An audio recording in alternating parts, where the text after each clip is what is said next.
Good morning students. मैं आपका सामाजिक विज्ञान अध्यापक और मैं आपको पृथ्वी और हमारा जीवन में आप लोग को मानव संसाधन पढ़ा रहे थे, जिसके क्रम में हम आपको आज पढ़ाएंगे भारत में जनसंख्या का वितरण। छात्रों, भारत में जनसंख्या के वितरण बहुत ही असमान है। यहाँ जनसंख्या कुछ भागों में मधुमक्खी के छत्ते की तरह समूहीकृत हैं और कुछ भागों पर दूर दूर लोग निवास करते हैं। ये क्योंकि वहाँ की भूमि समतल एवं उपजाऊ है। अच्छी जलवायु होने के कारण कृषि भी अच्छी होती है। यातायात की सुविधाएं एवं बड़े उद्योगों में रोजगार पाने के कारण समुद्र तटीय मैदानों में जनसंख्या अधिक निवास करती है। न्यूनतम जनघनत्व वाले क्षेत्र में राजस्थान, हिमालय प्रदेश, उत्तरी पूर्वी पहाड़ी क्षेत्र के मध्य पठार हैं। तो छात्रों, यहाँ पर कुछ जगहों पर जनसंख्या घनत्व इतना अधिक है कि वहां लोग जैसे मधुमक्खी के छत्ते की तरह इकट्ठा रहते हैं, बहुत ज्यादा जनसंख्या है। और जैसे गंगा यमुना के तटीय मैदान जैसे इलाहाबाद इधर क्षेत्र वगैरह हैं और उत्तरी क्षेत्र है, इन सभी क्षेत्रों पर क्या होता है, जनसंख्या बहुत रहती है। और कुछ जगह पर जनसंख्या कम रहती है। वहां कारण क्या है, वहां पे यातायात की सुविधाएं नहीं होती है, अच्छी जलवायु नहीं होती है। इन तमाम कारणों के कारण अर्थात हम कह सकते हैं कि मानव जीवन संबंधी उपयुक्त साधनों के प्रयुक्त न होने के कारण सभी जगह जनसंख्या असमान रूप से क्या है, वितरित है। यानी कहीं जनसंख्या बहुत अधिक होते हैं और कहीं जनसंख्या बहुत कम होते हैं।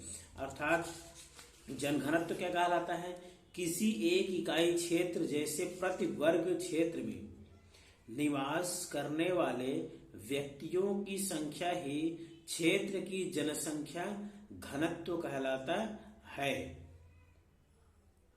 ठीक, जनघनत्व कहलाता है। किसी क्षेत्र में जो जनसंख्या निवास करती है उसे क्या कहते हैं, किसी क्षेत्र में जैसे प्रति वर्ग किलोमीटर में जो भी जनसंख्या निवास करने वाले व्यक्तियों की संख्या क्या कहलाती है, जनघनत्व कहलाती है। अब इसके बाद नेक्स्ट टॉपिक आता है जनसंख्या का स्थानांतरण। स्थानांतरण मतलब ट्रांसफॉर्मेशन, एक स्थान से दूसरे स्थान को बदलाव को स्थानांतरण कहते हैं। जैसे जनसंख्या में लोग, छोटे उदाहरण में समझते हैं, यहाँ से गांव से शहर के लोग जाते हैं क्या, रोजगार करने के लिए, काम करने के लिए, फिर शाम को वहां से यहाँ आते हैं। इसी प्रकार से लोग कमाने के लिए एक महानगर से दूसरे महानगर जाते हैं। जैसे दिल्ली में कुछ लोग कमाते हैं, कुछ बंबई में कमाते हैं, और इसी तरीके से एक राज्य से दूसरे राज्य में, जैसे नेपाल के लोग भारत में, भारत के लोग अमेरिका में। इस जगह पर क्या होते हैं, जनसंख्या स्थानांतरित होती है। किस कारण से, रोजगार के, व्यापार के सिलसिले में, अन्य वजहों से जनसंख्या क्या करती है, वहां स्थानांतरित हो जाती है। इसी को क्या कहते हैं, जनसंख्या स्थानांतरण। तो गांव के लोगों का मुख्य जीविका क्या है, कृषि, पशुपालन और बागवानी, जबकि नगर के लोगों का विभिन्न सेवाओं, उद्योगों तथा परिवहन में क्या होते हैं, लगे होते हैं। भारत गांव का देश है। गांव के विकास से ही उन्नति होगी। गांव की भौतिक सुविधा, बिजली, पानी, शिक्षा और रोजी रोटी की परेशानी होती है तो गांव के लोग नगर की तरफ जाने लगते हैं। गांव से नगरों की ओर, नगरों से महानगरों की ओर जनसंख्या का स्थानांतरण होता है। इससे भारत में नगरीय जनसंख्या का प्रतिशत लगातार बढ़ता जा रहा है, अर्थात शहरों का क्षेत्रफल बढ़ता ही जा रहा है। भारत जैसे विकासशील देश में औद्योगिकरण होने के कारण आर्थिक विकास हो रहा है।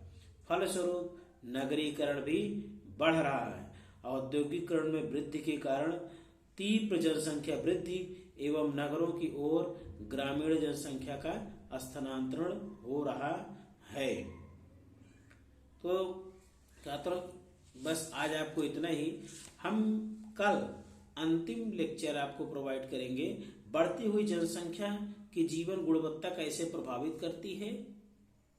ठीक छात्रों, सिर्फ आज इसको आप थोड़ा पढ़ेंगे और समझकर पढ़ते हुए चलेंगे तो आप पढ़ाई को निरंतर जारी रखेंगे। बस छात्रों, आज आपके लिए इतना ही। Okay, thank you, take care.